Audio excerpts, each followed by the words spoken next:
Is he going to take himself on mute again? Every time. Kept himself on mute. That's 3 Every weeks in time. a row now. It's as if he's doing it on purpose. Do you know what? Right, it's because I've got these Samsung headphones and they automatically go on mute when I set them up to a new device. You'd think I would have learnt 4 weeks in a row now, but I haven't. Even Stream Elements, the bot, is laughing at you at the minute. I know, it's ridiculous. How are we? It's another Thursday. What's cracking? Good. It's the weeks are flying in. It doesn't seem like yesterday that we were doing another show. So looking forward to hearing your thoughts on Ambassadors issue number 2. And listen, I just had whilst we were going live there, I had a look at that cheeky little cover that you said that you bought, the Raza cover. Listen, I didn't even know that existed, and I will be putting through an order for that. So that's Wonder Woman issue number 799, the Raza cover. Wow. Honestly. It was, honestly, I was looking at it. I was speaking to James yesterday because he was just like, we were just speaking about like CGC with them upping the prices and stuff, and I was saying it, and he was like, "Oh, look, here's a sneak peek of the FOC." I was like, "Oh, yes, please." It's so good. Take my money. Nice, just take it then. Yeah, but it's another Thursday. We got another show. Ed, you're joining us again. Are you glutton for punishment, mate? I'm back. Loving it. You guys are so friendly. That's good. He said he's so convincing it as well. Like we're not holding him hostage. And what I do like is that they've the prison guards have allowed him a picture in this week. I've got some stuff in. The cake was big enough to get some stuff in. Yeah. Is that contraband? Is it contraband? Yeah. It's my 3 favourite ever covers, and a picture of Snoopy. So yeah. You got to show them up. You got to show them up close now, Ed. Well, I mean, we all know this one. Are you over this yet, by the way, Charlie? Do you know what? I spoke to you last week. Right, I spoke to you this week actually. I've read it and I thought it was fantastic. It's a great book. It's excellent. It is a great book. Yeah, I'm definitely on it. It is. Yeah. There's the Siege, J. Scott Campbell. So I had this for about 8 years or something, and then took it off the CGC and just missed out on the 9.8, but 1.6. So that's a very expensive book, isn't it? Mm-hmm. It's got it, yeah. It wasn't so much when I got it, but it is now. And same with this one. So this is my favorite book that I own. Only a 4.5 because it's got, I don't know if you can see, it's got some really bad sort of water damage on like every page. Yeah, you can see that. Yeah. But apart from that, it's got about 4 spine ticks or something. It's beautiful. But I love that cover. No, it's gorgeous. Nice. Well, it's no bump. It's no bump off, but it's it's all right. I'll take it. I mean, I love Bump Off. I honestly loved it, and it is. If you watch British Bake Off, it is like for like. It's pretty good, to be fair. Yeah. You're not convinced, Andy? Can you not tell? No, I'm absolutely not convinced at all. I was just thinking there. I think so. This is the last 3 weeks that Ed's joined us, and I'm actually getting to the point where I think he might be a variant of Tom. That's what it is, actually. Sorry, Tom. But yeah, we got a busy chat today. We've got Batman Dixon, hey peeps. We've got Chris Bell, sup. ABZ Comics evening, let's go. We've got who's in the chat every single week, more than Connie is actually. We've got the Streambox Elements. We've got Man Like Triple G. We've got Connie. I wonder where she is this week. She should do a podcast or a YouTube channel saying Connie travels, and we have to work out where she is for, like the TV show Coach Trip. It could be like Connie's Coach Trip. We find out where she is, what coach she's gotten onto, and stuff like that. That would be pretty interesting. Connie? Where's Connie? Fuzzy Dunlop. Evening. Yuko demands treats. He's still demanding treats. Isn't you checking in every Thursday? Treat for you enough. We've got the one and only. Yeah. YouTube sexy Elmer Fudd, the one and only Benny, attention seeking geek. Good evening, sir. And we've got Leon Russell, and sneaking through the broken panel in the fence is everyone's favourite half-pint superhero, and it is Sean. Evening, sir. Evening. So, Szechuan. Shall we just get into it? Who's got any pickups? Anyone? I have some pickups. Then, Andy. I'm going to go first. So I received this in the post this morning, This is Batman issue number 357. So this is the obviously the blank cover, but this is like a second print of this because the first this is a facsimile, obviously, by the way. But I was really intrigued. I really wanted to get it because I love the old style Batman logo, and I think it would look fantastic sketch. But unfortunately, the first print was like 15, 20 quid or something like that. But this came out as a second print, so everybody that had overpaid for the first print must have been absolutely, raging. And believe it or not, I actually picked it up from Forbidden Planet online. I took the dive. It's the first time in about 12 months that I've ever bought something from them. Joined the dark side. I went to the dark side, yeah, because I couldn't find it anywhere else to be fair. And yes, they didn't have a backing board on it, so I had to sort that out obviously when it arrived. But it did arrive in a comic mailer, which was a start. So yeah, I'm having a think to see what, who, and what I would like to get sketched on this. So if you've got any suggestions, let me know. A couple of pickups here from Whatnot. This was some Armageddon. I picked up Predator issue number 1, and this is by local boy to myself, Ryan Brown, who does some fantastic art. And as you can see here, stunning copy. So thanks to the chief for that. Also on the same Whatnot show, I picked up Justice League number 36. Does anybody know who the cover artist is for this? You win absolutely nothing. I don't think you'll get it. Is that a street? It looks like they're playing Street Fighter or something. They are. It's like Justice League Street Fighter type thing. I don't know why. I want to say Nakayama, early Nakayama. Yeah. Edvic?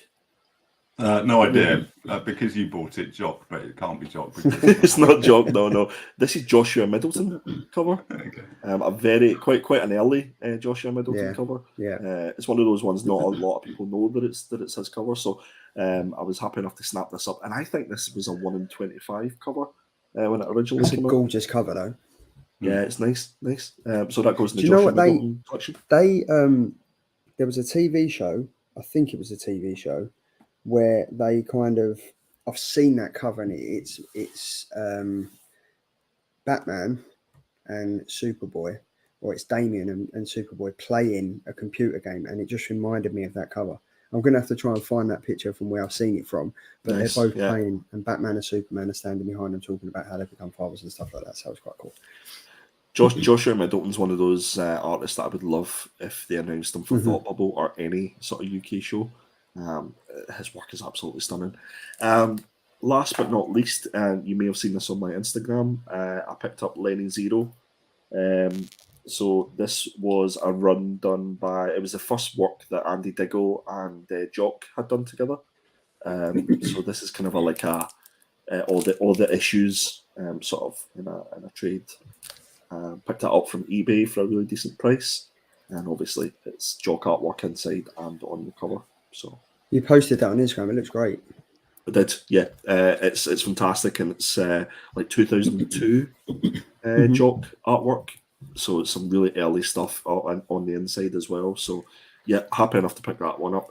There's 2 or 3 other sort of trades and stuff like that 2000 AD have brought out. And it's actually Jock covers, not interiors, just Jock covers. So I'm on the lookout for those. I've got those saved on eBay to try and pick up. But yeah, nice. That was all my pickups for this week. What were you guys? Nice. Ed? So just went into town and went into Gosh Comics in London and bought a few bits and pieces. So the last thing of 8 Billion Genies, just because I got 7, it's fallen off a bit, started brilliant. Yeah. It started really good. I really liked the first couple of issues, but I believe that issue, I don't know if you've read it, Ed, but apparently it's fantastic. It's a really good. It picks it up again a little bit, yeah. 6 and 7 went down a little bit, sort of saved itself in somewhat. I really like the beginning of it. Clear, number 2. Just keeping on reading that. Can't see that. Yeah, it's a bit blurry, mate. It's a bit blurry, Ed. Can you? It's not very clear. Yeah. Oh, whoosh. Sorry, mate.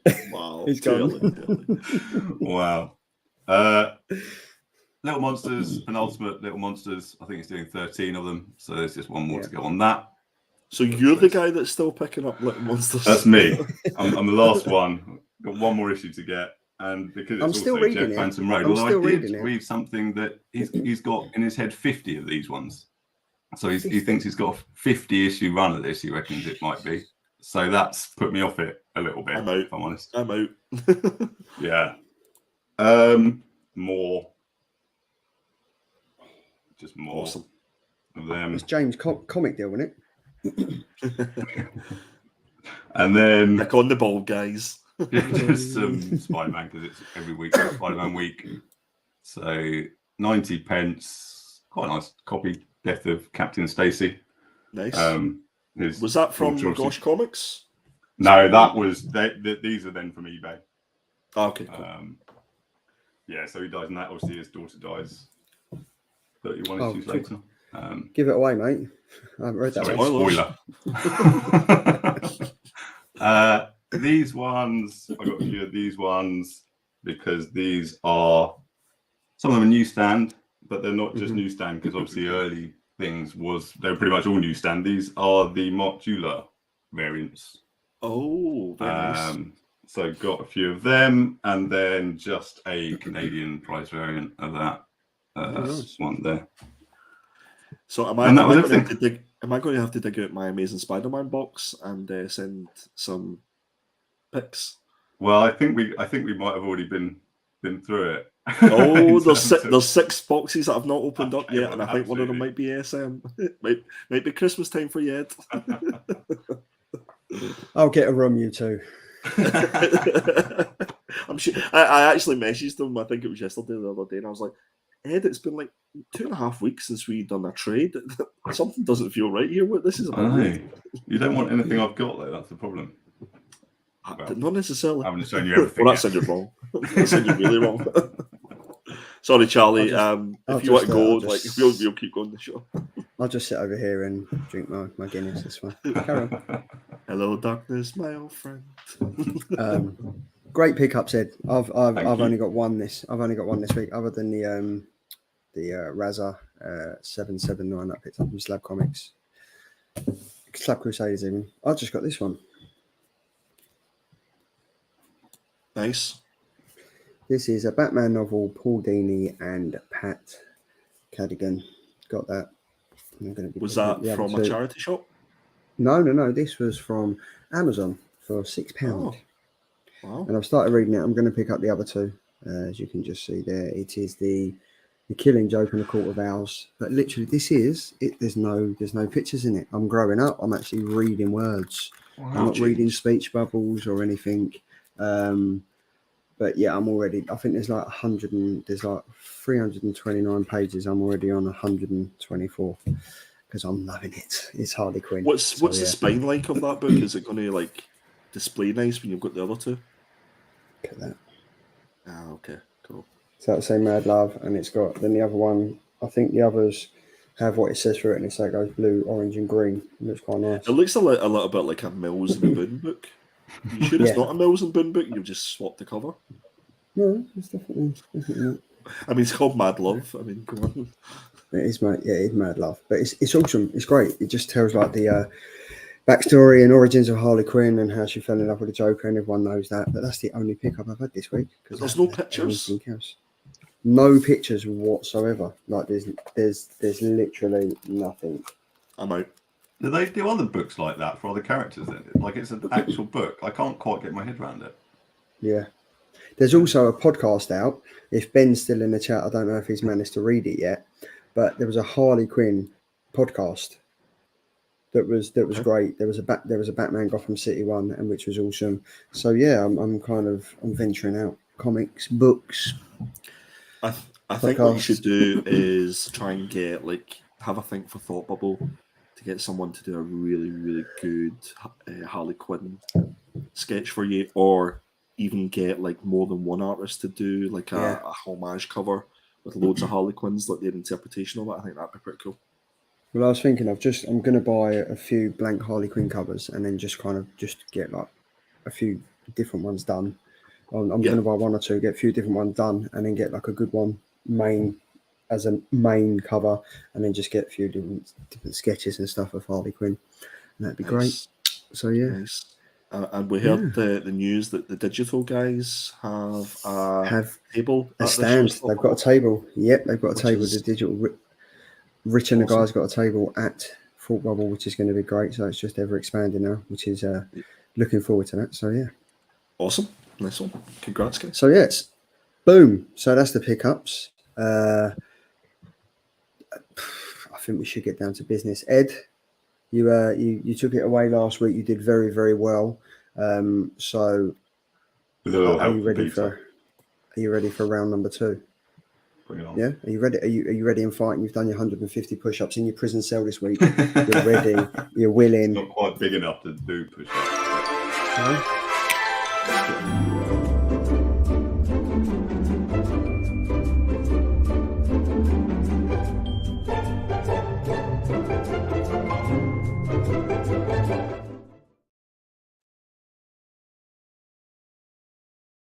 Frame. No? Oh, I never heard you. You were on mute a wee minute there, mate. What did you say? Said I'm sure you could do some pull-ups on the door frame, couldn't you, Ed? I don't even know what a setup is, to be fair. I'm very good at this. I'm good at this one. Yeah. Is that what I do when I wake up in the morning? I set up out of bed. Yeah. Listen, Ed, I don't even know what your cover is, but see if you win this week, I'm out. I'm done. Killer Comics is over for me, so I'm just putting it out there, guys. I mean, you guys just got to up your game a little bit. Story of my life. Story of my life, Ed, to be fair. Right, who's up first? Right, so up first is it is. Oh, the winner. Cool. No, it's not. No. It's not. It's this one. Sorry. I've put Ed first. Yes. Me first.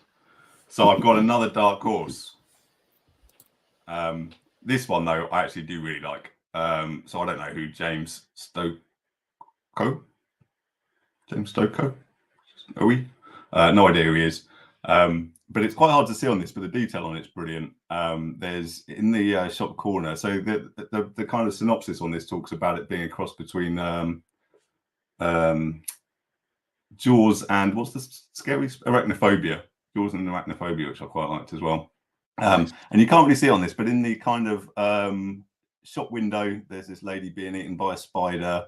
There's a man sort of in the background being eaten by a spider. There's a shop clerk coming out of his shop, and then just your man in the front there, just eating a hot dog, just wandering along, about to be attacked. I like the colours on it. I quite like the trade dress on it.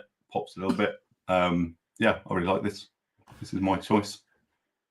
Do you know what this reminded me of? And I done a quick Google to see James Stocco, the work that he's done. Godzilla. It's like, yes, and he has done Godzilla, so that's kind of what it reminded me of. So what really intrigues me about this book isn't so much the cover, to be honest with you. It's the fact that Hassan Osmani El Hawi is doing the lettering. Chicken Devil Man, the best letterer in the planet. I'm quite intrigued because he's doing the lettering to actually check this book out. So yeah, nice pick. I'm just wondering was there any variants for this? Was the cover B. So the cover A was them. Okay, cool. Yeah, the cover A was them kind of running down a dark alley, being chased by a spider or something. So yeah, this is the cover B. Cool. This kind of, I don't know why if I didn't know this was James Stocco, I would have thought this was like something like Alan Quay. Yeah, it does look like very much like an Alan Quay cover. Yeah, like, quite busy, isn't it? A lot going on. Yeah. These are quite busy. Detailed, Andy. Detailed. Quite detailed. Sorry, sir. It is. I'm intrigued about this. I want to read this based on this cover. Cover A for me, I was like, but yeah, this looks. This one's a dark horse. Dark horse. Exactly. Yeah. Excuse the pun. So yeah, I'm almost out again. All these puns. This is All 8 Eyes issue number 1 from Ed Vick. This is just all kinds of sexiness. This is phenomenal. This is She-Hulk issue number 12. This is a 1 in 100. Ji-Hyun Lee Virgin variant cover. I'm hard pressed to find another She-Hulk cover that I like as much as this one. I think maybe Art Germ's maybe done 1 or 2, which have been pretty cool. But everything about this, just the stance, just the way that she's looking, And yeah, I love it. It's absolutely superb. It's a 1 in 100, so it's going to cost you a bit if you want to pick this up. But you obviously can get the trade dress cover, which I think was just normal purchase price. But yeah, this is lovely. I actually think to a certain extent that the trade, which I wish I'd have brought put this on as well. It's maybe actually slightly nicer because it looks more like a comic book. Obviously, I know a lot of people say that about Virgin covers, but I can just imagine getting this slabbed. It would present really, really nice. So yeah, this is my killer cover. What do you think, boys? It's stunning.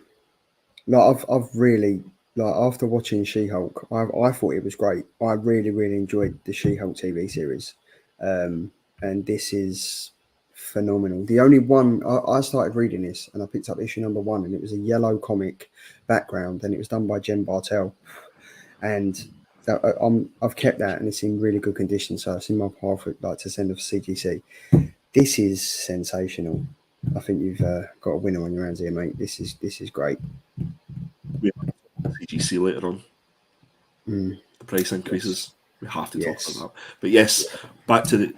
I think like this could, like, obviously I'm biased because it's me that picked it, but I think seriously this could be a contender for like top 5 covers this year so far. Yeah, it's a beautiful cover. I got the trade dress one just because I don't want to pay money for kind of this, but it's one of those things that you look at it and you think, okay, how can I fault this? How can I say this isn't the best cover?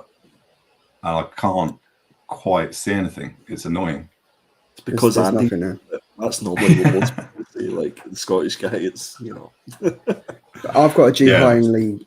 I've got a G. Hindley cover, and it's for I think what is it for? Detective Batman Detective Comics 1000. It's the Harley Quinn one he done, and he is great. He's sensational, right? So yeah, I'm jealous. Wish I picked this, but I didn't. So there we go. 1 in 100 G. Hindley Virgin variant for Hulk. She-Hulk issue number 12. Great pick, Andy, as always.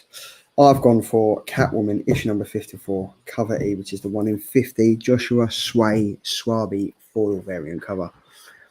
I quite like this. I quite like the fact that she's picked up a diamond, it's glaring. This is cardstock as well. So this is going to be, it comes in cardstock, and obviously this is the foil variant. So the foil variant's going to shine. Ding-a-ling. Ding, ding. This looks great. Love this.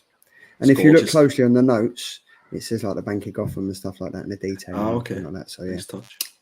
Yeah. It feels to it's a gorgeous cover, but I think a lot of those Catwoman covers, it feels a little bit samey. I find it very Adam Hughes and very Sousa Micah. It feels like I've seen this cover before. I originally thought this was Sousa Micah. Yeah. When I first saw it, I thought it was Sousa Micah, but no, it's the sway baby. And it almost feels to me as well as if they could take that background off. It feels like the background's a little bit of an afterthought. If she was just sitting there like just on a blank cover, like a white cover or even a red cover, I don't think it needs the notes and stuff like that. But yeah, as Catwoman covers go, it's another cracker. Yeah, +1 is what Andy said. Yeah, agreed. I like it, but feels like we've had a few of them. Yeah. So Mark has just said from Suddenly Comics, why no camel toe? Is that for us or for this cover? But I don't know. But I'm so glad it doesn't, because that is a fantastic cover. So, I'm really intrigued where his mind goes whenever we're doing covers. That, the beauty of the artwork. We're talking about cardstock. We're talking about 1 in 100s, and why no camel toe? Why so sad, isn't it? Why so sad? And there we go. Look, here's another one. You done. Street Fighter Masters Cammy issue number 1. The Reek arcade swimsuit variant cover. This is Tom's pick. I think this is an absolute abomination of Street Fighter characters. Sorry, Tom. No disrespect, but I think this is absolute nonsense. This cover. I don't think it does anything for the character, and I think it's all out of proportion in every way. and there's no need. Like if Yeah. this was sitting in the shelf in a comic book store, right?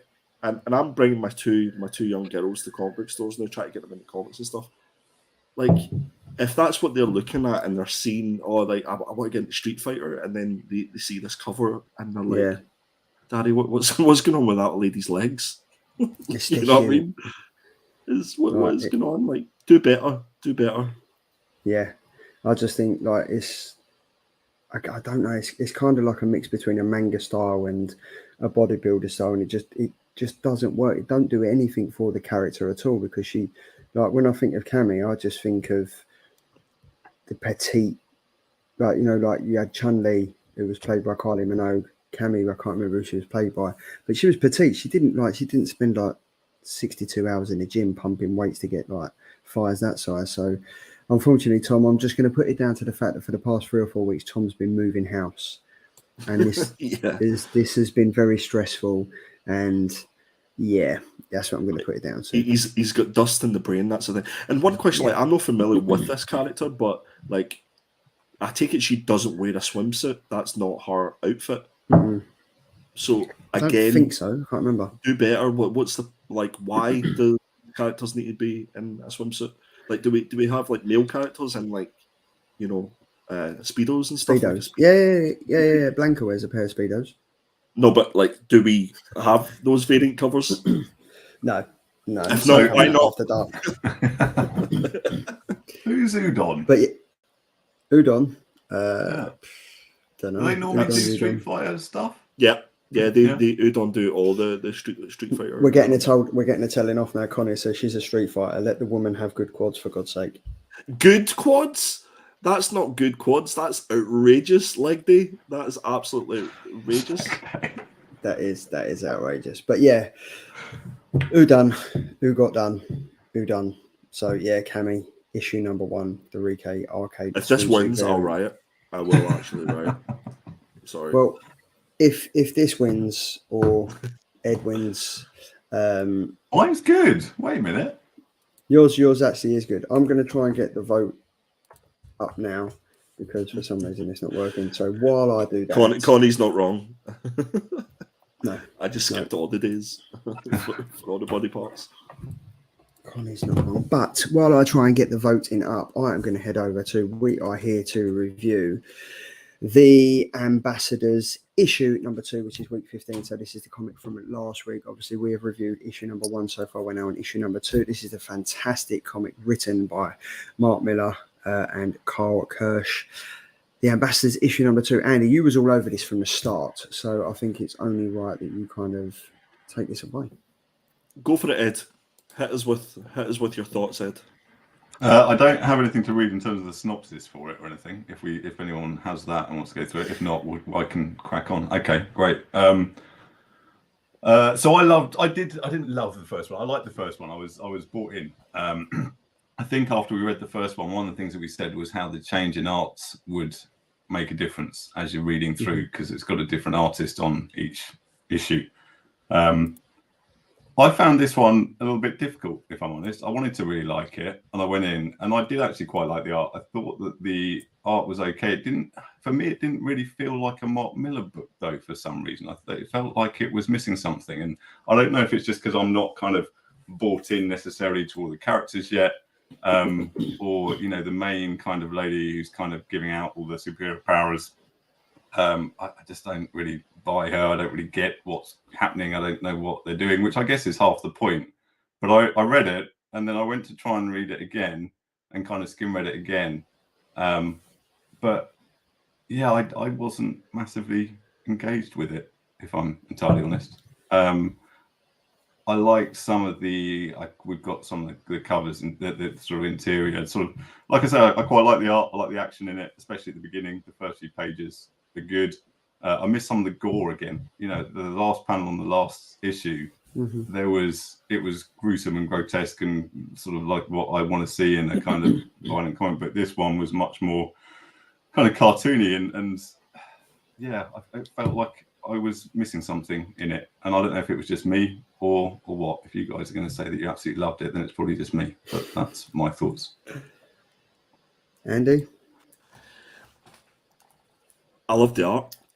I really enjoyed the artwork. I particularly enjoyed the color work in this as well. I thought it really shone through. Pardon the pun. How can I describe this one? There was elements to this that I thought were slightly cheesy at points. Like it was like a typical, what you would imagine if someone was going to become a superhero. And everything that I thought I knew about issue 1, I sort of second guessed because there was little elements and little sort of bits of this book where you sort of thought, is the character that we get introduced to in the first issue, is she as legit as we thought she was in the first issue? It seems like she's almost building a super team here. But what is her motives? Why is she building a super team? And I don't think it's all positive. I think the underlying elements is that, they find 5 or 6 nice people in the world to become superheroes. But I'm not entirely sure if it's for a positive reason why they're building this team anymore. The character who we get introduced to, who becomes the Indian superhero, again, it felt like we had almost like a full issue of what we had in issue number 1 for him becoming a superhero. And then at the end, we had that sort of, it flipped it on its head and we went, oh, okay, so it's going to start to get interesting now. Because obviously the husband of the character we get introduced in the first issue is trying to pay off these superheroes, or is trying to test them almost to see how much they are willing to keep their superhero status for.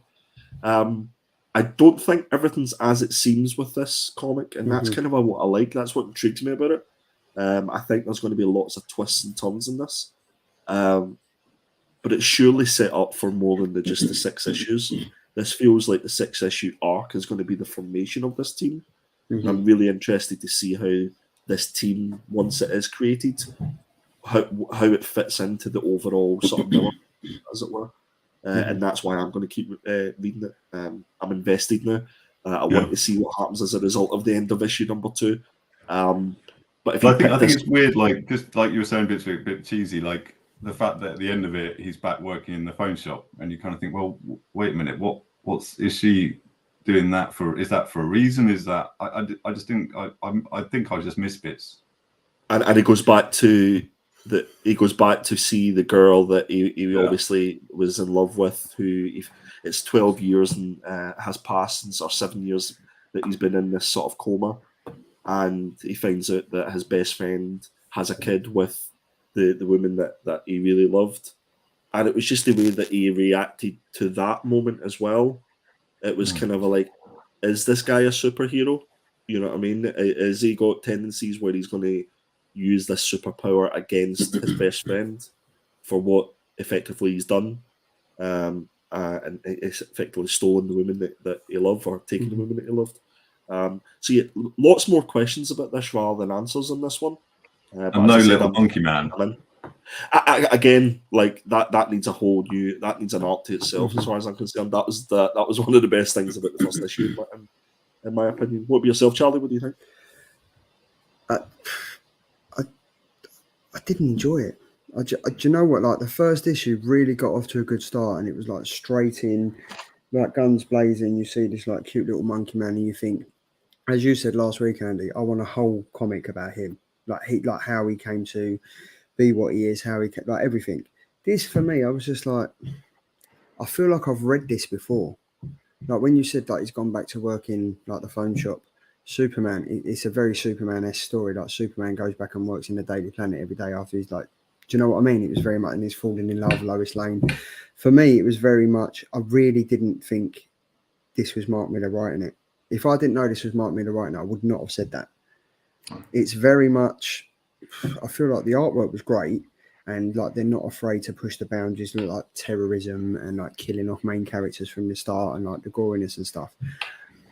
But yeah, I'm starting to think that she has an ulterior motive. Like she's creating this team to kind of be like a Suicide Squad-esque, because there's that constant narrative in the back of her mind where she's worried about what her ex-husband's doing and how it's kind of like, for me, it's kind of like Superman and Lex Luthor.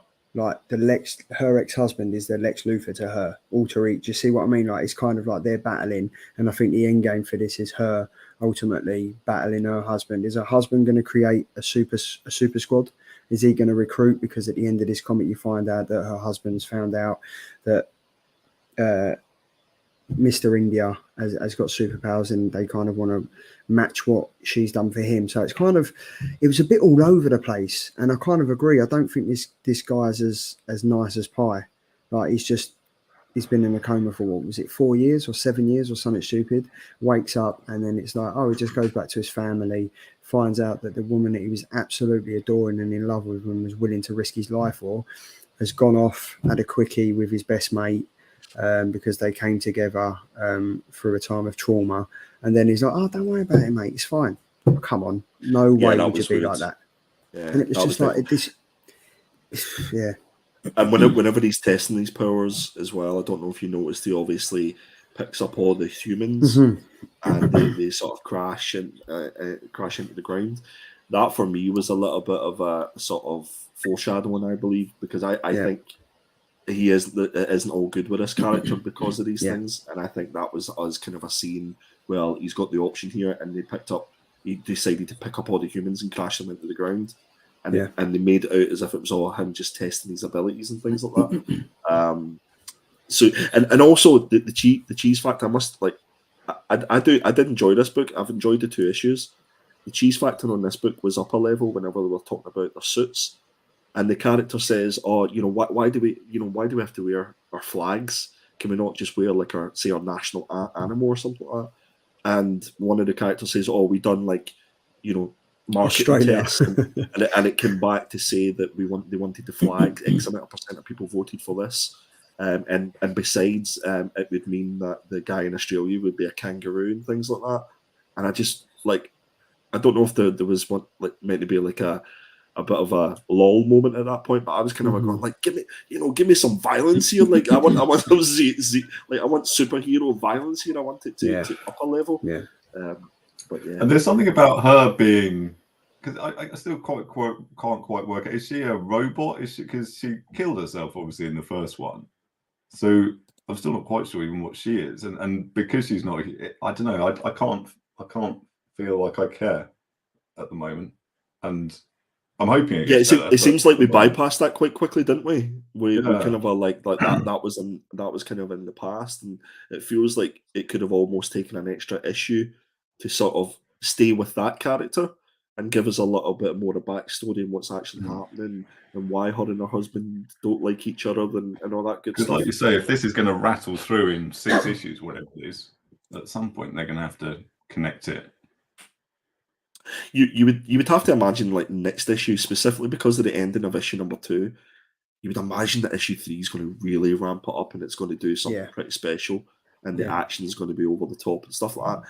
I can't imagine it's just going to be another issue of the next character, which I think it's in France. They go to France. The guy walked in at the end, didn't he? And it was a bit all Jack the Lad and he's smoking weed and stuff. And they're like, well, so what's the reference of him being picked? It just, I don't know. I really want to enjoy this because I'm a fan of Mark Millar, but I just don't know if this for me, at issue number 2 was a plain filler issue for me.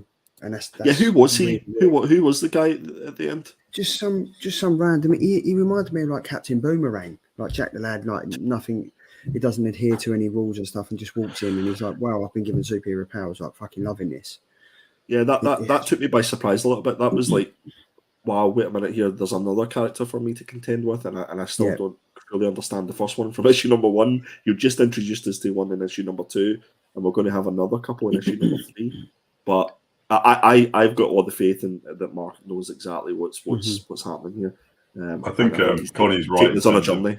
I think if you're not on it yet, wait for the trade, because then it might make more sense if you read it all together in terms of having to wait a couple of weeks. Because I'm now at the moment left with a bit of a meh. Whereas if you can read through it, but once you've read issue number 1 and 2, you're kind of invested. And no, you're absolutely right, because I always sort of determine how good a comic is on a standalone basis. So if I hadn't read issue number 1, I was only reading issue number 2, I wouldn't be reading issue number 3. Yeah. So yeah, I mean, out of 10, the artwork was great. I'd probably give this an 8, but I don't. It felt very lackluster. It was the week I've read 7 comics this week, and it was by far the weakest one. Like, this was the first one I read, and I was just like, oh, it was, the enthusiasm was drained out of me because I was like, oh, I need to read something else now. I think our expectations are quite high in this one, though. I think we had a lot of we want it to be good, so we sort of set ourselves that expectation. I think also the main cover for this is that homage to Ram V's Layla Starr. I think it must be. I think it must be because it's very, very much like it. Very similar, isn't it? Yeah. There we go. There we go. But yeah, I mean, it's Mark Millar. I don't know. I honestly don't know if I'm going to stick with this. I want to, but based on this, I don't know. I can't say this is going to wrap up for 6. I'm definitely going to stick with it, 100%. Ed, are you going to stick with it? I will give it one more. But if the third one's like this, then sort of I'll wait until Andy tells us it gets better. The thing that would annoy me if it goes to issue number 3 and the character that we're we're introduced to, the second superhero, if he's not nowhere to be seen in issue number 3 and we go straight to another character, it's like, so where's he gone? We was introduced to an amazing little monkey man at the first issue, and that scary South African guy at the end. And the scary, they've just disappeared. And what about the guy at the end of issue number 1 who shot everyone? Well, where's he gone?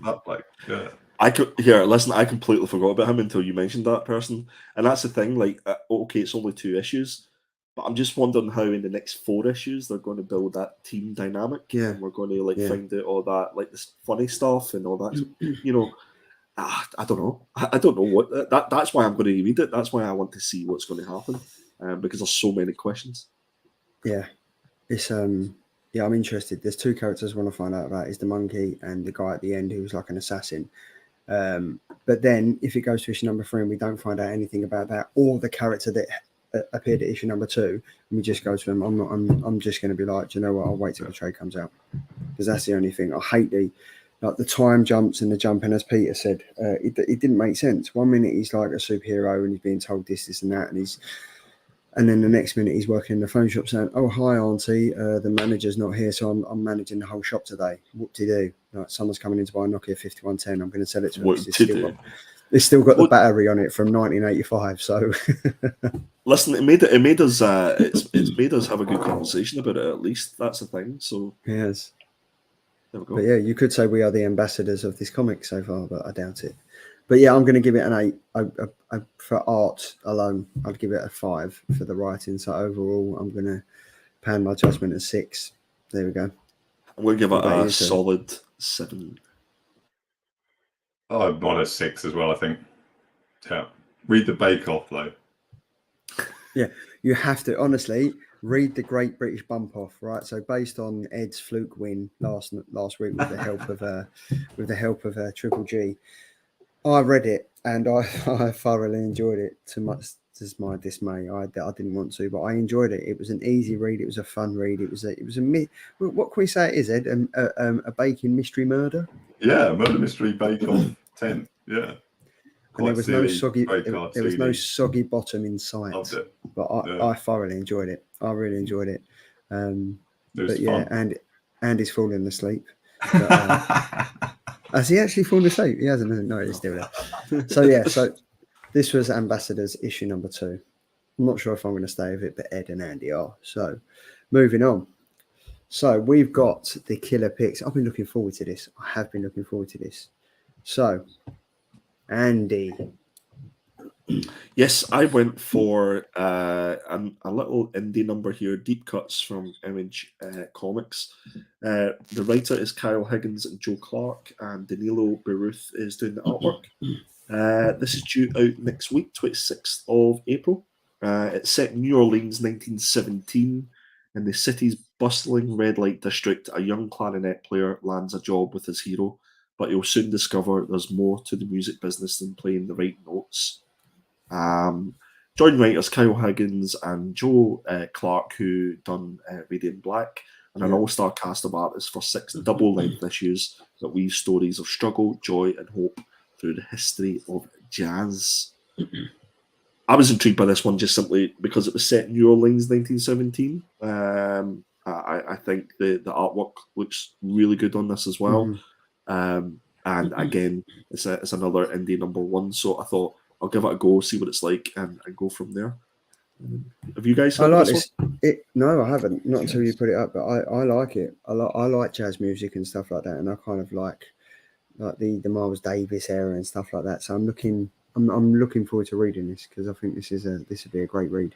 And do you know what I really like is the fact that Image have changed their logo. And I haven't noticed it on any other comic, but they seem to have changed it for this. I don't know if that's what they're doing going forward. I don't know if it's a little niche, like a musical note type of thing. I'm not sure, but yeah, it's quite. I'm looking forward to reading this. I didn't even notice the logo. Yeah. Ed, do you reckon you'll pick this up? No. No. Why would he when he's got so much cake? Covers to buy. Cakey darling. No, I'd be interested to know if it's any good. I'll let you know. Yeah. Cool. Up next, I've gone. Oh no, it's you, Ed. Ed, you've gone for You've gone. So for on the things that are coming out next week, Gangster Us Baristas coming out #2. Finally. And I did quite enjoy #1. It's been a long time. But yeah, that I'd pick up. But also all the free sorry. Yeah. I've got it right there. It was great. I enjoyed it. Free comic book day in a couple of weeks. So it's the King's coronation. So we can all ignore that and go to the comic book shop instead. And get some free comic books. Do you guys go to free comic book day at all? Do you care? Yes, I go. I have a usual thing is that I go out with my eldest first thing in the morning. We do a Place in Space, and then we do Forbidden Planet, and then I come home, have lunch, and then I take my middle child out and do a Place in Space and Forbidden Planet. So you can get more issues. Well, no, I pick up the comic that I pick because Place in Space only do like 5 or 6 comics in a bag, and then you go to Forbidden Planet and they do like. In a Place in Space is great because you can choose the 6 comics that you want. But when you go to Forbidden Planet, they just give you a grab bag of 6 comics. So what I normally do, and Tom's pretty good in Place in Space, I pick the 6 comics that I want, and then I say, I'll be back in an hour or 2 hours or so. I'm going to pick these ones, which is good. And then anything I normally get from Forbidden Planet, I let my youngest just kind of look over and read and kind of draw over and stuff like that.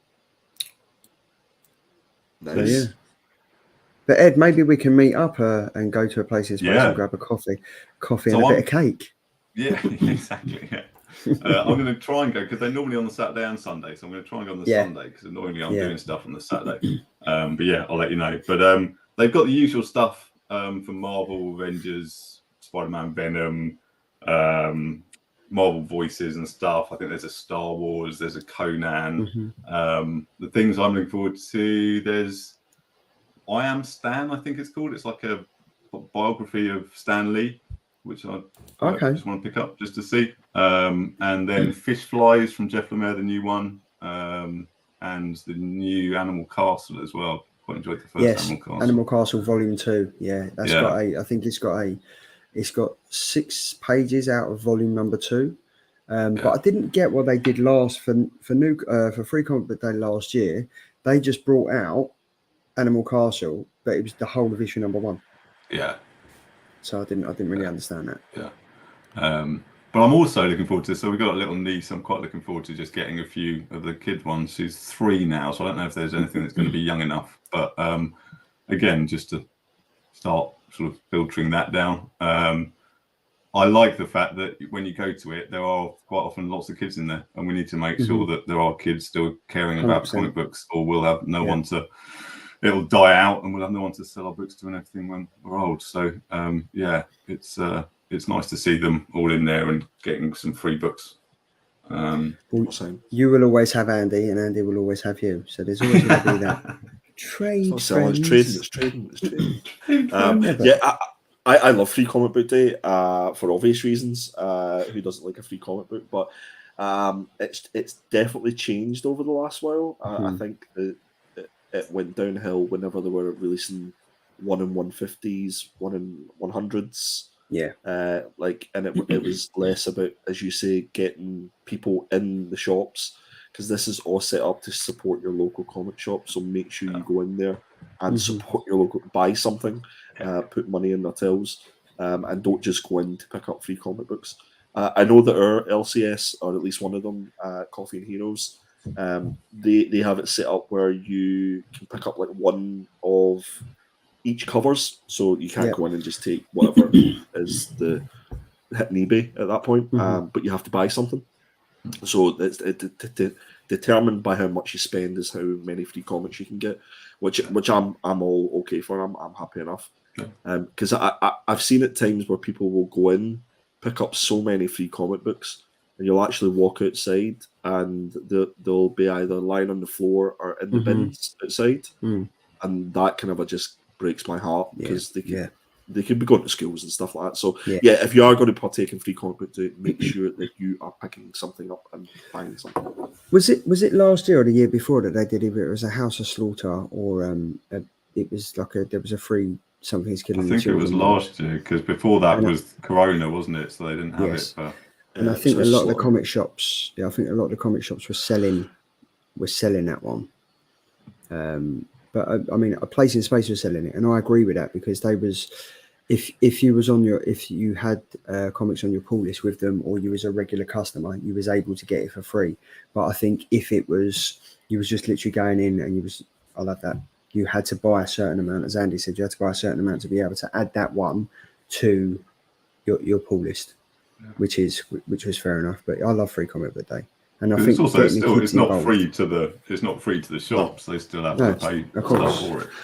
Of course. Yeah, no, they have to pay for it. It's sad when they have to do that, though. They have to do you know what I mean? It's just like, it's an opportunity for to get, like you were saying about the 3-year-old that you were looking to get. This is really the only time where you can actually get kids' books. There's quite a few of them, because I've got them from my daughters. And that's primarily what I use Free Comic Book Day for, is to get those younger generation books, rather than a spec play sort of thing. Because it's all tiered, isn't it? It's gold, silver, and bronze, and then it's normally like the gold are your main hitters with like Marvel, DC, Boom, and then silver goes down. But there seems to be like a good selection. So that's on May 6th. You can literally go on to freecomicbookday.com and you can check out all the dates. You can check out what comics are coming out and what comic book shops are participating in it this year as well. So great pick, Ed. I have gone, this was inevitable, right? I was literally over the moon yesterday, right? So I kind of knew about when Dan Panacea come on. I kind of knew that this was in the works. That's kind of a little Easter egg there. I knew this was in the works. I'd spoken to Dan before this, and I was over the moon that this was happening. Andy and Tom, you were aware as well. We was over the moon that this is happening. Like, this has been fantastic. So I literally cannot sing Dan and Giorgio's praises anymore on this. I was a massive fan of Alice in Wonderland growing up. It's one of my all-time favourite books, TV shows, movies, comic books and stuff like that. So the fact that Alice Never After is coming to our comic book shelves, our online comic shops, our comic shops from July the 26th, the first issue of Alice Never After will be out.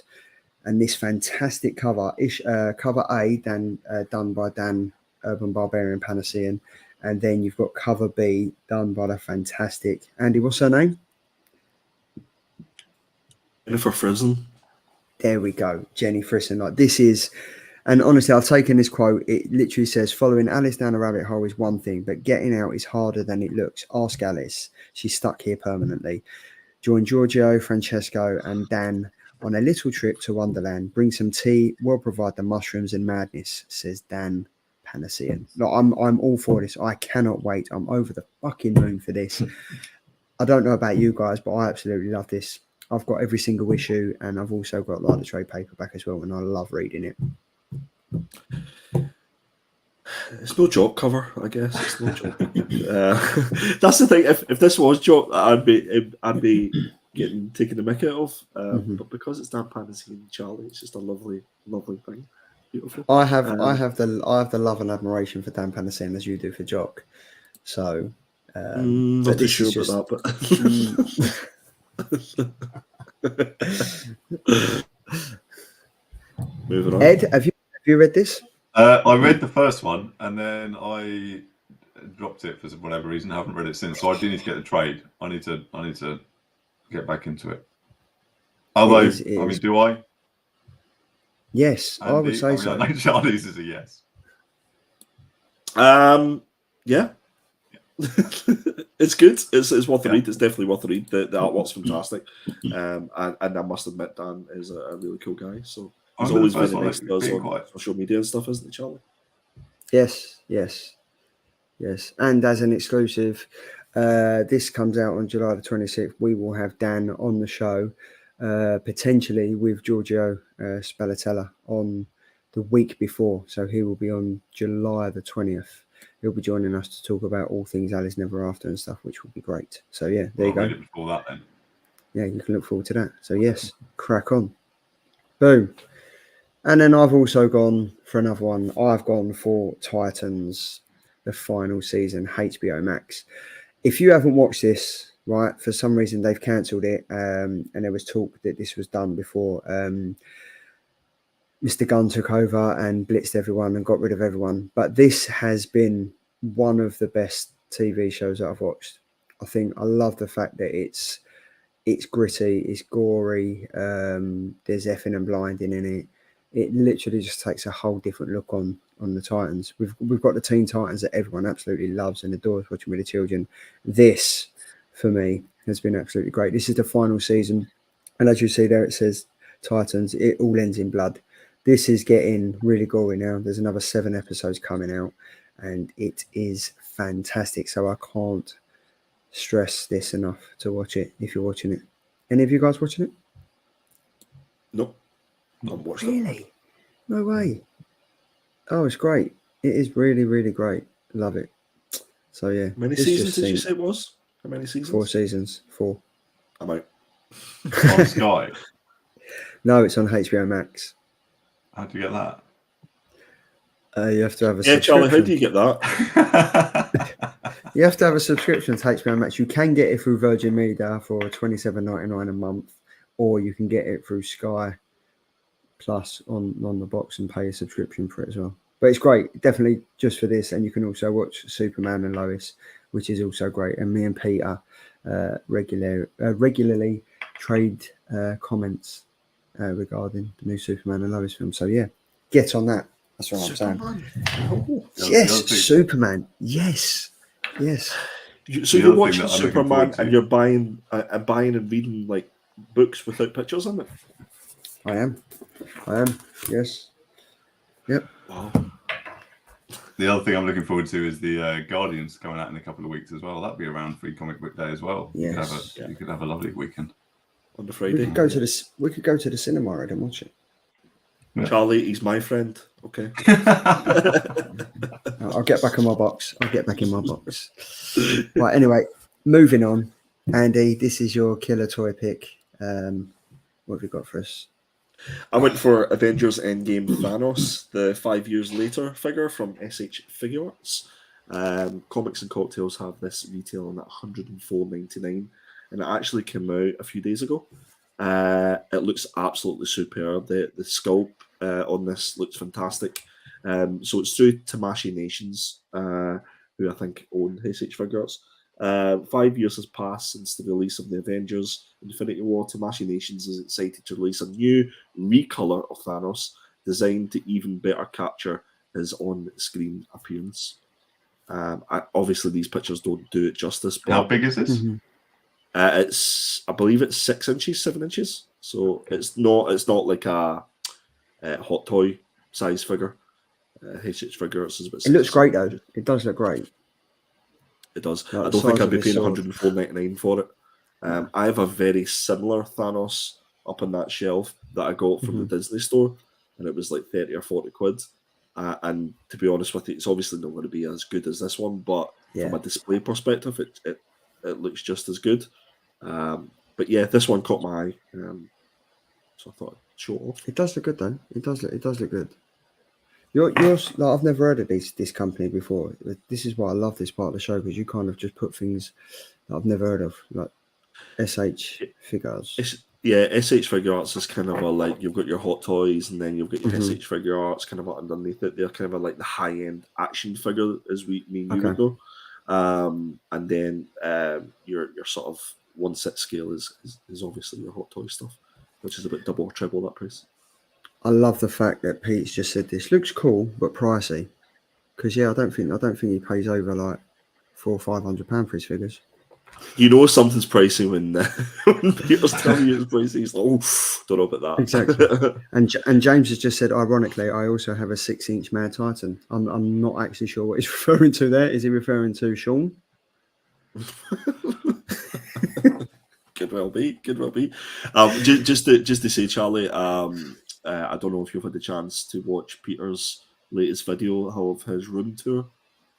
It's absolutely fantastic. I'm going to. Really well put together. You can see that there's been a lot of time and effort put into it. So please, as all his videos. Absolutely. Please make sure that you're going and subbing up Triple G Comics and go give that video a watch and a comment, because it is excellent. Go for it. So yeah, this looks pretty good. Now, and it's the topic table. We're going to bring it back for a few reasons today. So this isn't. No, it's not DC. I know it looks like DC. It does look very much like DC, don't you think?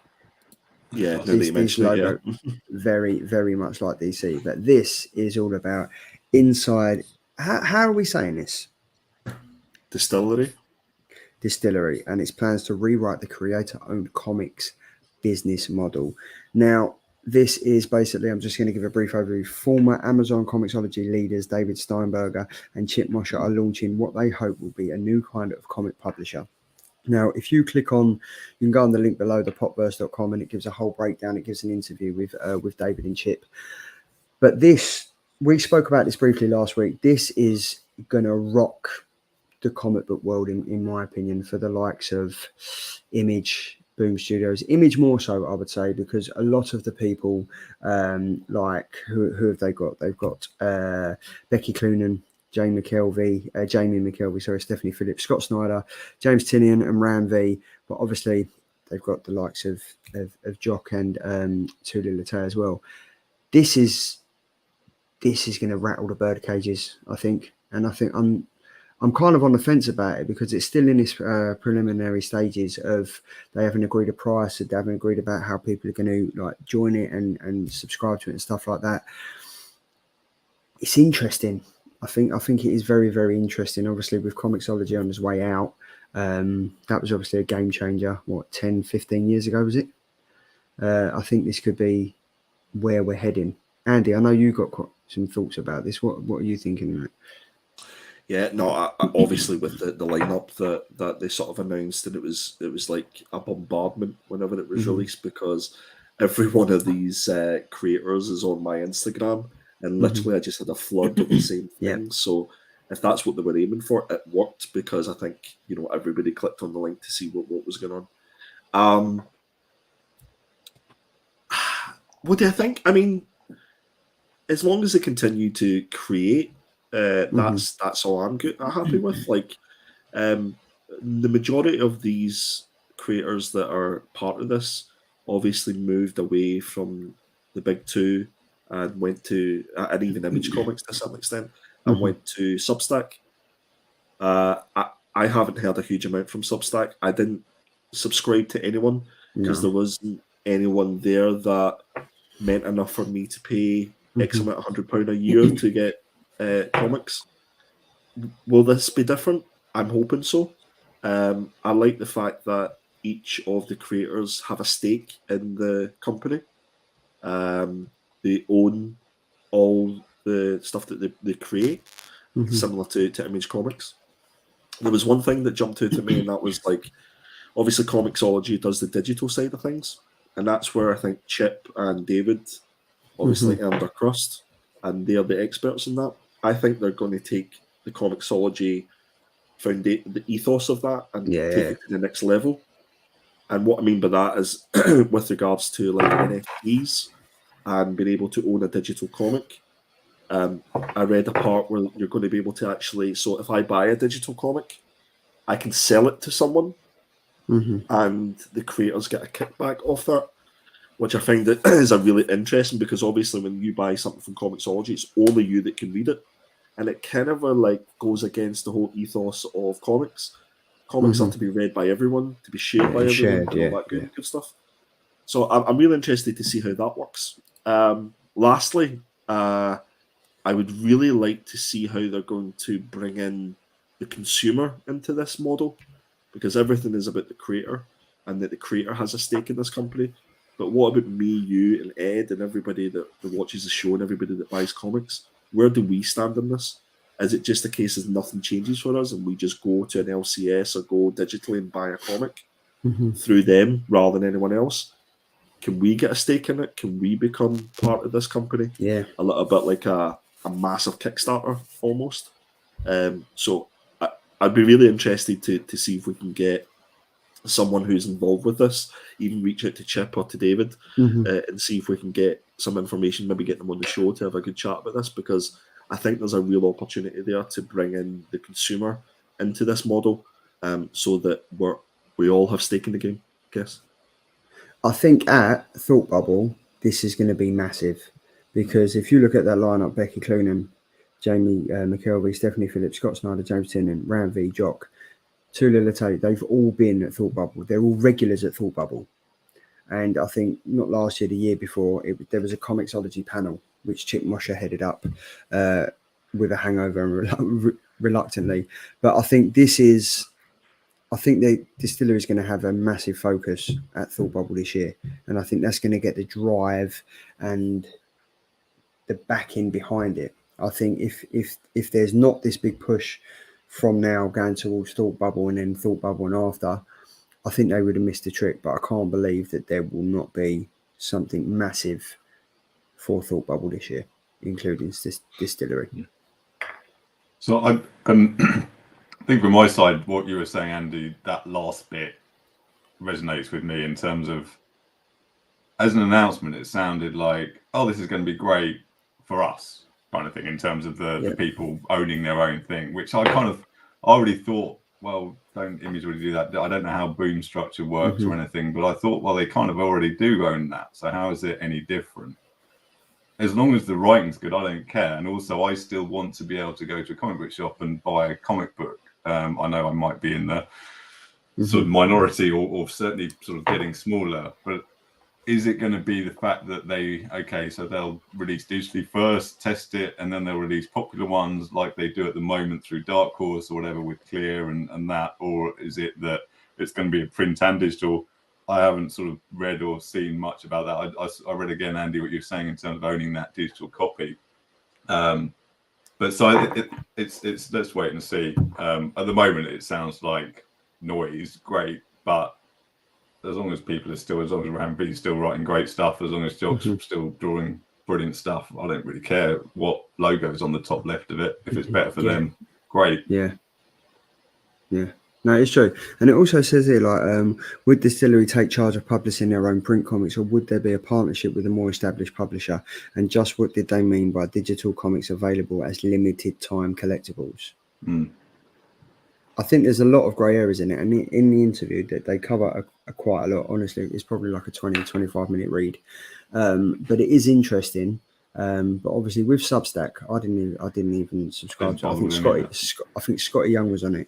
And I think his was around £160 a year for comics. Yeah. Really? Which for Scott Snyder, I know that he done like writing classes and things like that through Zoom and stuff. So I think that's worth its weight in gold to do that. Yeah. If I had I guess, like I say, if I had the cash, but the amount of money that we all spend on comics on a weekly basis and stuff like that over the month, I think you don't think of it as a monthly expense, and that's why it sort of stopped everybody in their path to go, well, I can't give £100 a month, but I can spend 160 on comics a month or whatever it might be. But it'll be really interesting. I think Scott Snyder's obviously best jacket press. Yeah. It'll be interesting to see how this goes with this, as well as the stuff that he obviously puts out in print with Black Horse as well. Yeah. Black Horse, Dark Horse comics. Dark Horse, yeah. Yeah. So I think again it's another one that's got a lot of questions, but yeah, it's definitely intriguing. And competition is always good. So then we've got this. This was a good talking point, but also the other thing, it just seemed to be like a lot of, like, especially this one for me. Like I've literally got a stack of about 30 comics here that I want to send off to CGC, which kind of ties into the next conversation, the price hike. Andy, have you got the prices up at I'm just googling now just to see. I know, like, from my perspective, whenever I'm sending books off, I've never not sent a book that's under the modern tier. Yeah. So that's what I was looking. That's what I was interested in. I think it's increased by like $1, so it's like $24 to $25. But I think the big change is that if your comic is over a certain amount, so it will then bump it to the next tier. Yep. So rather than that tier being a flat fee, it's a percentage of it. So I think it's like, I don't know, 4% off the top of my head. Yeah. So that is really a big change for me. Not that I own rock or slab comics that are going to be over £1,000, but if you did, then it's obviously there's an unknown there. The unknown is how do they determine fair market value? Yeah. To determine whether it's over that threshold, and then when they are determining that fair market value, you're going to not just be paying a flat fee for that book, you're going to be paying a percentage of that, which is potentially going to be more than likely going to be more. So increases are never good, but it's inevitable. Again, I keep saying that it's inevitable with everything that's going on at the moment. Do we like it? No. Are we still going to do it? Yes. We probably are. We're going to still send our books. But what I think a lot of people are doing at the moment is they're actually buying more raw books, or they're buying CGC slabs that have already been graded because they're taking into consideration the cost of it's already been done. Because a lot of time, people will just buy like a book that is already slabbed and say it's a 9.6, as opposed to spending the same amount of money for someone on, say, eBay or the secondary market who say it's a 9.6 because nobody's a professional grader out there. So people are just buying them slabbed already. What do you think? I still think for the modern stuff, it's still pretty reasonable. You know, I don't think it's gone crazy to the sense of, okay, you wouldn't do it. And then, like you're saying, if you've got a book that's $5,000, 4% is going to end up being a fair old whack, but it's still, you've got a book that's $5,000. So, I mean, you can either slab it or not. So, I mean, it's up to you at that point. So, I think because I think that's where it goes with CBCS as well. On the sort of modern, sort of lower tiers, CGC is still a fair bit cheaper, and then as it goes down, the value goes the other way. So CBCS becomes much cheaper than CGC once you get into the more expensive books. So then that'll be interesting to see if it makes any difference there. But then people still say you get more money on the resale market with it having CGC on it. So 100%. Yeah, I definitely agree with that. I think you there's no doubt that you do. It's interesting that they're changing the name of some of the tiers as well. So the economy tier is now called the vintage tier. The standard tier is called the high value tier. And it just seems as and see, like, pre-screening as well, which is something that we actually can't do from the UK. It's went up to $9 per book to pre-screen as well. So yeah, it's increases all above the board. But what's the things? I mean, I like the CBCS, and the only thing for me is that sending the CBCS there's no place for it to go in the UK. So the cost are expensive, because they have to go directly to the US. There's nowhere in the UK. Like, obviously, we've got the office in, like, Chancery Lane to send your CGCs to, and then they send it off for you. They kind of facilitate that. For CBCS, the cost might look low, but then you have to filter in the costs in shipping to the United States, then the shipping back and stuff like that. So that's more expensive.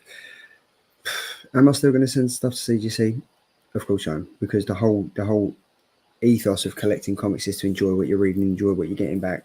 The whole mystery of if you're getting a 9.6 or a 9.8 it's there. Like companies like Slab Crusaders and stuff, they're fantastic at what they do because you can buy a specific comic that you want and know you're going to get that grade.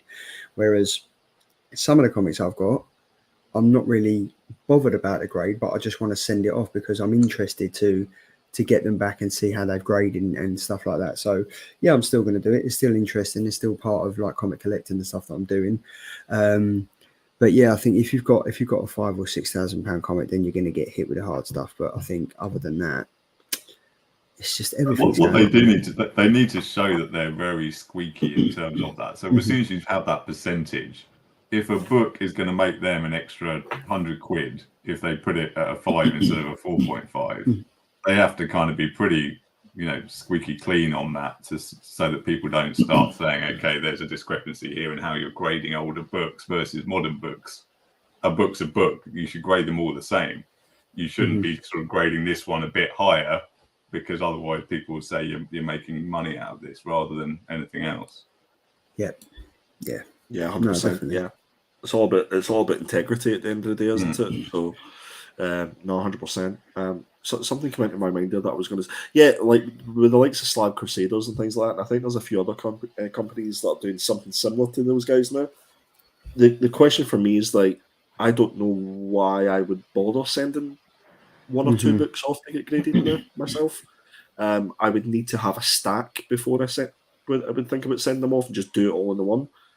Because the likes of those companies just kind of at this point are making it too easy for modern books to not go down that line for the sake of an extra 10 or 12 quid, which you're going to make back if you buy two and flip one of them. So again, it doesn't make really financial sense, specifically if I do it on my own. Like normally I would get James and Sean to jump in with me, and then it means that we're spreading the cost of sending them out and getting them back to us.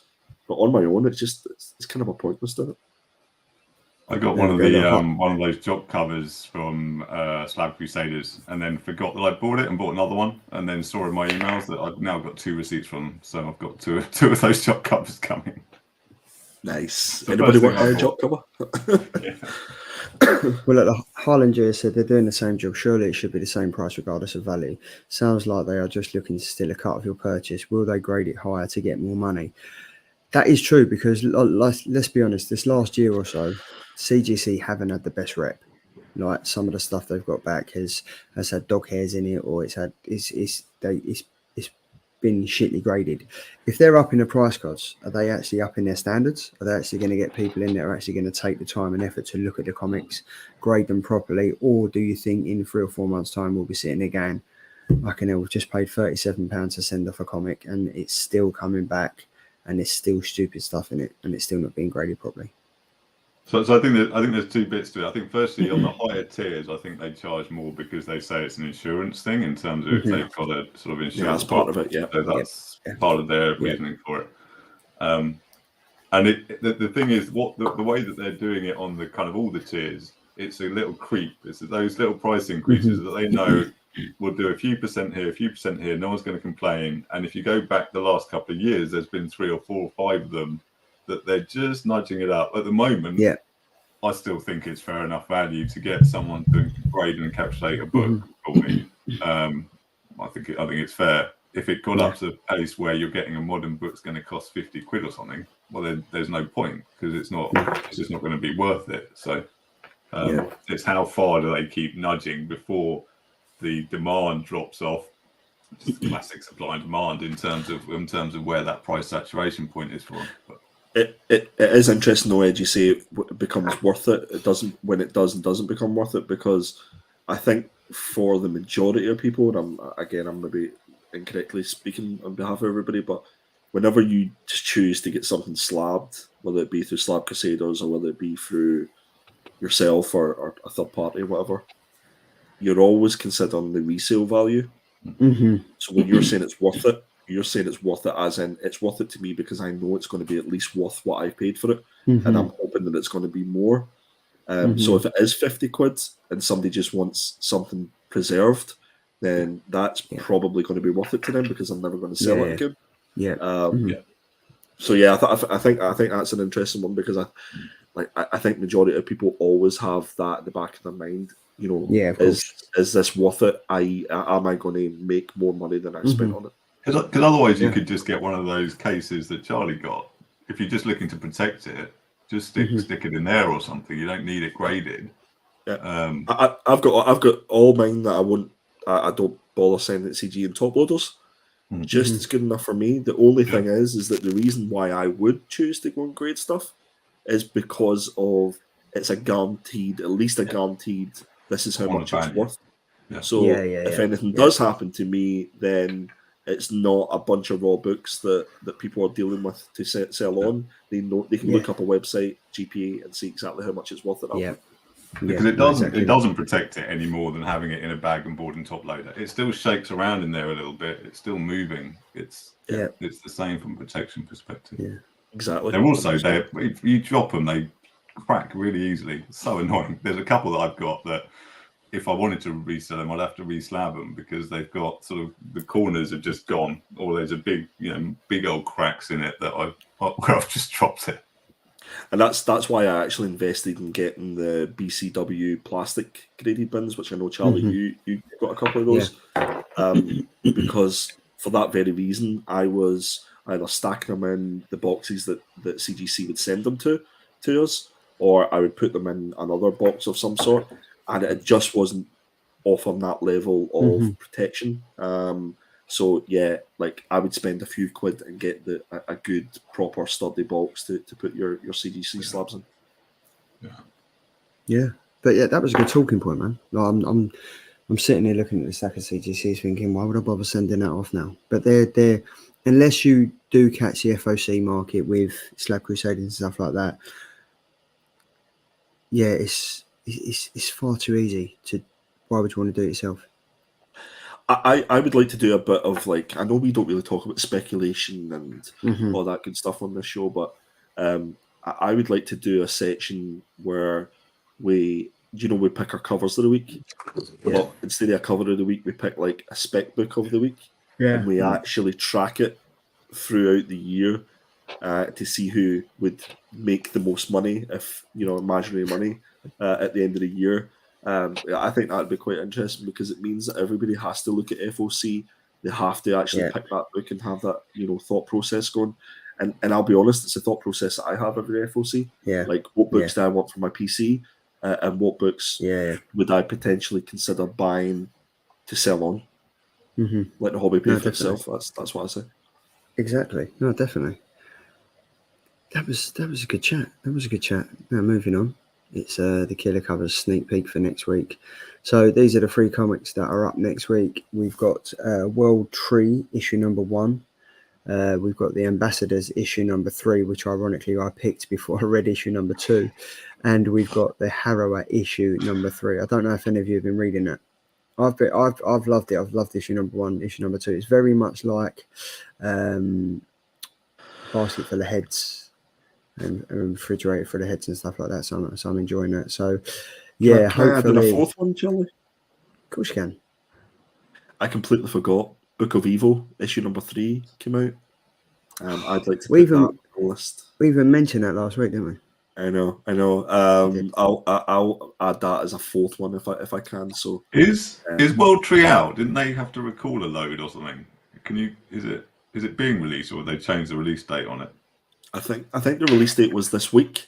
It was delayed a couple of weeks because a couple of I think it was cover A and cover D there was print errors on it. Yeah. Because I know a Place in Space received them and they sent a picture saying that we've got these in, but we can't sell them till next week. So I'm not sure what that was about. I don't know if there was an error or something like that, but it was a print error. They were actually told to destroy them all. They shouldn't. Really? But, yeah. Wow. But yeah, that's the Jenny Frisson. That's the Jenny Frisson cover, by the way. So yeah, so that's next week's comments, and over to the important parts. So we've got myself. Oh no, we've got Ed. You're in last position this week, I'm afraid. Oh, 0 to 0. You've got I'm in 3rd place with 19%. Tom is in 2nd place with 24%, and I think we all knew this. I think it was guaranteed, but Andy, he's Hulk smashed his way to the front of the queue again. this week with a mammoth 43% of the vote. 43% of sir. you have restored my faith in humanity. Well deserved, sir. Well deserved. So yes, I am. Ed, me and you are even, mate. Me Yeah. and you are even. And yeah, still can't believe I got beat by a fucking double-tiered cake. Soggy bottom. Soggy bottom. And then here's a bit of housekeeping: the Instagram and the Twitter profiles for all of us. And then you can also follow Edvic_comics, and he'll do some live streams maybe from his prison cell once a week. And you can kind of check him out, and him and his mate Snoopy. So yeah, but you can follow us all over there: Instagram, socials, wherever you're at, hit us up. And then where are we now? That's the last slide. It's been